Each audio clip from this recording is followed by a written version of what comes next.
अस्सलाम वालेकुम फ्रेंड्स आज की इस वीडियो में हम आपको दिखाएंगे एक बहुत ही खूबसूरत बना हुआ डेयरी फार्म जिसमें तकरीबन 85 जानवर रखे गए हैं। इसका सारा मुकम्मल तरीक़ाकार, सारा मुकम्मल प्रोसेस दिखाया जाएगा और इसमें सारी इन्फॉर्मेशन लेंगे कि किस किस्म के जानवर रखने चाहिए, खुराक की रूटीन क्या है और इससे ज़्यादा मुनाफा किस तरह हासिल किया जा सकता है। तो उससे पहले मैं आपको थोड़ा सा इसका ओवरव्यू दिखाना चाहूँगा। सबसे पहले ये है इनका ऑफिस और इसके साथ ही ये हॉल बनाया गया है कि जिसमें तूड़ी और चारा वगैरह स्टॉक किया जा सकता है। ये है जी शेड, बहुत ही खूबसूरत अंदाज में बनाया गया है। जानने की इस वीडियो में कि कितने में ये बना, कितना अर्सा पहले बना और इस तरह बनाने के क्या फ़ायदे हैं। अस्सलाम वालेकुम। सर कैसे हैं आप? जी अल्हम्दुलिल्लाह। सर अपना नाम बता दीजिएगा। इमरान अहमद गुराया जी। इमरान अहमद गुराया। सर कहाँ से हैं आप? तहसील डस्का से गाँव है हमारा, लुड़ीकी गुराया जी।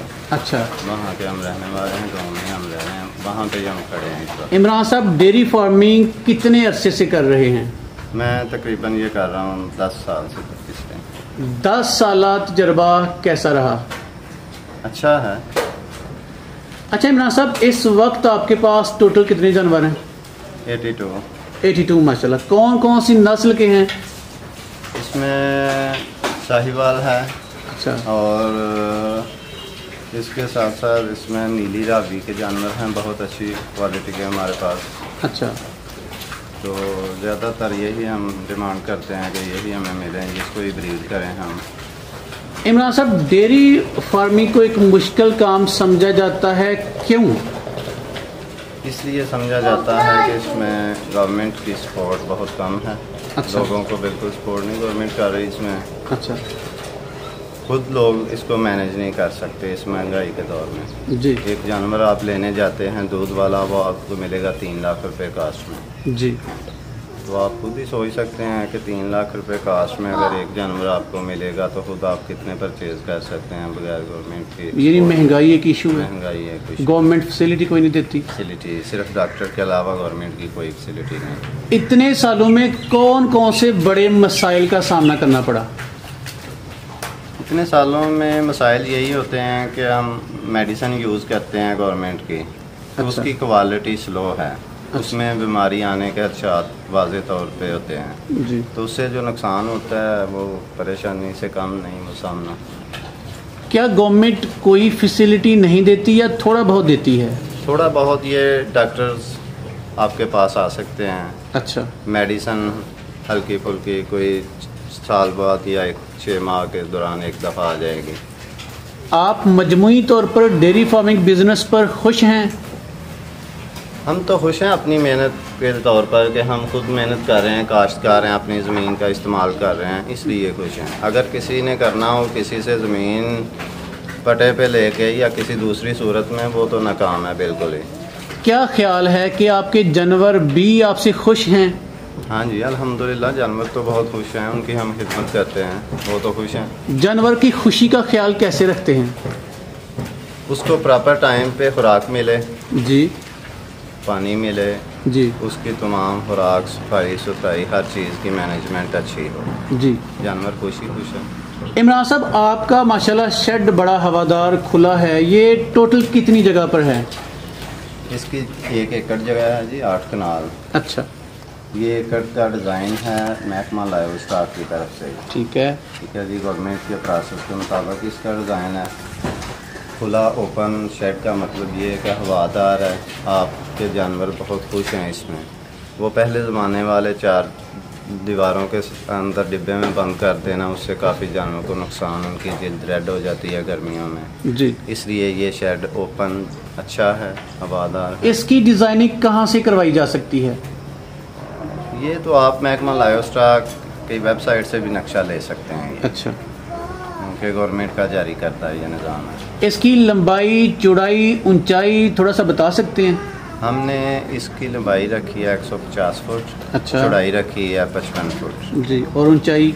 ऊंचाई इसकी 12.5 फुट। और इसमें कितने जानवर रखे जा सकते हैं? 300 जानवर। इस शेड की कोई खूबियाँ आपकी नज़र में?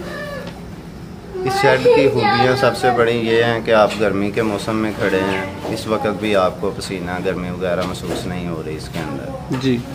इससे बाहर जाएंगे तो अभी आपको पसीना और गर्मी की ज़रूर महसूस होगी। शेड पर कितनी इन्वेस्टमेंट कर दी?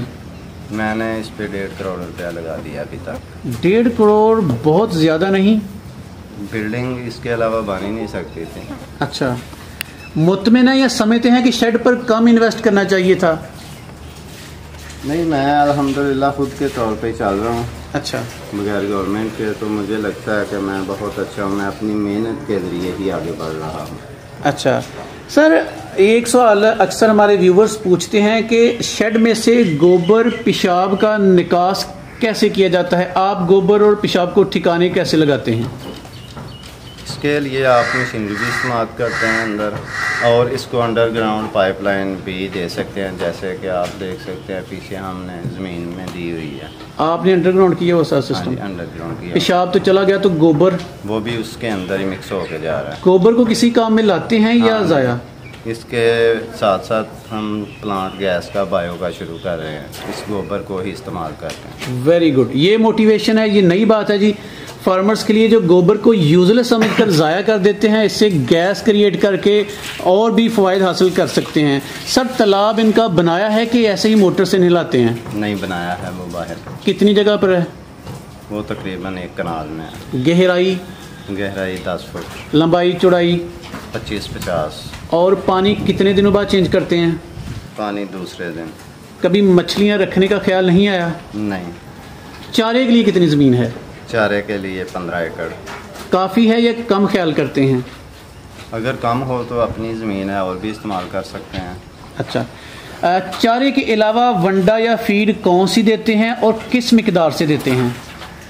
हम तो इसमें इस्तेमाल करते हैं गंदम, मक्की, चावल का पाउडर वगैरह, ये चीज़ें हम यूज़ करते हैं इसमें। अच्छा सर, किस मिकदार से एक जानवर को? एक जानवर के लिए 5 kg, बड़े जानवर के लिए, छोटे के लिए 2 kg। काफ़ी है। हाँ जी। अच्छा, क्या समझते हैं कि आपके फार्म में जो जानवर दूध देते हैं, आपने बताया नीली रावी के जानवर भी हैं, मैक्सिमम किसी भी भैंस ने आपके फार्म पर कितना दूध दिया? 26 लीटर। 26 लीटर, माशाल्लाह, ज़बरदस्त। नीली रावी। नीली रावी तो पाकिस्तान की टॉप बेस्ट भैंस आप नीली रावी को कहेंगे? जी बिल्कुल, क्यों नहीं। अच्छा, ये बताइएगा कि रोज़ाना का आपका एक भैंस पर या तमाम की तमाम भैंसों पर कितना खर्चा आ जाता है? तकरीबन 500 रुपये एक भैंस पर? हाँ जी। अच्छा, कभी बाहर तो नहीं चराया? नहीं। इसमें लेबर भी आपने ऐड कर दी है? हाँ जी। कितने बंदे हैं? 4 बंदे काम करने वाले हैं या तंगी करते हैं? नहीं जी, अच्छे ईमानदार बंदे हैं मेरे पास। लेबर को खुश कैसे रखा जाता है? उनके तमाम ज़रूरियात का ख्याल रखें आप तो। किस इलाके की लेबर बेहतर साबित हुई है? मेरे गांव के लड़के भी बहुत अच्छे हैं, कुछ लोग मेरे पास बहावलपुर से हैं, वो भी बहुत अच्छे हैं। अच्छा, दूध माशाल्लाह रोज़ाना कितने मन सेल कर देते हैं? 100 kg हम दे रहे हैं इस वक्त। अच्छा, दूध सेल करने की बेहतरीन जगह या रेट क्या है? हमारे पास तो यहाँ से ही लेके जाते हैं। अच्छा, अगर हम खुद शहर में लेके जाएं, अगर कोई 2-5 रुपये ज़्यादा भी दे तो उसका फ़ायदा नहीं। अच्छा, ठीक है। आज तक आपके फार्म पर जानवरों को कौन कौन सी बीमारियों का सामना करना पड़ा और आपने इन पर काबू कैसे पाया?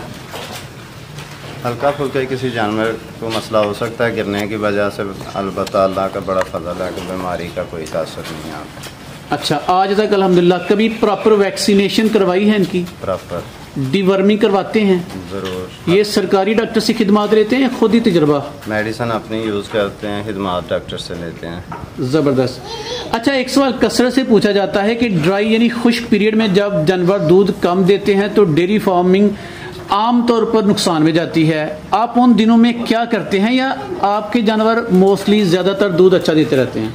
हमने सर प्रोसेस रखा हुआ है, एक जानवर प्रॉपर तरीके से 6 माह दूध देता है। 6 माह दूध देता है? उसके बाद आप जानवर और ऐड करेंगे जी, ताकि आपकी रूटीन जो मैनेज हो सके। ठीक है। हालिया दिनों में जो तब्दीली आई है, इसका आपके कारोबार पर कितना असर पड़ा है? तब्दीली से तो हम खुश हैं। अच्छा, अच्छे कामों की शुरुआत हुई है इसमें। तो अच्छा। हम कोशिश करेंगे कि हम भी तामन कर रहे हैं, इसीलिए हम लाइव स्टॉक का निज़ाम ज़्यादा कर रहे हैं कि लोगों को भी फ़ायदा पहुंच सके और हमें भी फ़ायदा पहुंचे। ज़बरदस्त। जानवर और खुरली की सफाई नहायत ज़रूरी है, डेली बेसिस पे की जाती हैं ये सब मामला जो हैं। अच्छा। ये एक रूटीन वर्क है। रूटीन में दिन में कितनी दफ़ा सफाई करते हैं एक खुरली दफ़ा की ही और जानवर करते की? एक दफ़ा। जी। ठीक है। ये बताइएगा कि कामयाब फार्मिंग के लिए कटरे या कटरी जिसे हम कॉब्स कहते हैं, उनकी केयर बड़ी ज़रूरी होती है। आप सेल कर देते हैं या पालते हैं? हम उनके बच्चे पालते हैं, अच्छा, तो फिर ही सेल करते हैं। जब उस लेवल पे पहुंच जाएं कि फिर जवान है, अच्छी खासी कीमत दे सकते हैं हमें। आप इस डेयरी फार्म को खुद ही मैनेज कर रहे हैं, तो तजर्बे से बताइए कि सूने वाले जानवर को क्या खिलाया जाए कि सूने के बाद वो अच्छा दूध दे? उसकी खुराक ही बेहतर की जा सकती है, जी जैसे कि फीड उसको आप जी। दें ताकि वो कमज़ोर ना हो। जब सेहतमंद होगा तो दूध आपको अच्छा ही मिलेगा। मुतवाज़न ग़िज़ा किसे कहेंगे? प्रॉपर हर चीज़ मैनेज के मुताबिक उसको मिले, जी। उसकी ज़रूरत के मुताबिक मिले, जी जितना वो रिज़र्व अपने वेट के मुताबिक करता है। जी। अपने जानवरों की ब्रीड्स को इम्प्रूव कैसे करेंगे? देखें जी, इस प्रोसेस को हम अभी स्टार्ट कर रहे हैं। जी। इंशाल्लाह नेक्स्ट टाइम जब आप आएंगे तो इस प्रोसेस को आपको ऑनलाइन दिखाया भी जाएगा सारे सिस्टम। भैंसों के लिए कितना टेम्परेचर दरकार होता है कि ये खुश रहें? टेम्परेचर ये तो यहाँ जिस जगह पर आप खड़े हैं तकरीबन 35 तक रहता है, इससे अब नहीं हो सकता। गर्मी के मौसम में तो हवादार ये आपका शेड है माशाल्लाह, खुश हैं जानवर। सर्दी के मौसम में क्या करेंगे, कैसे डांपेंगे?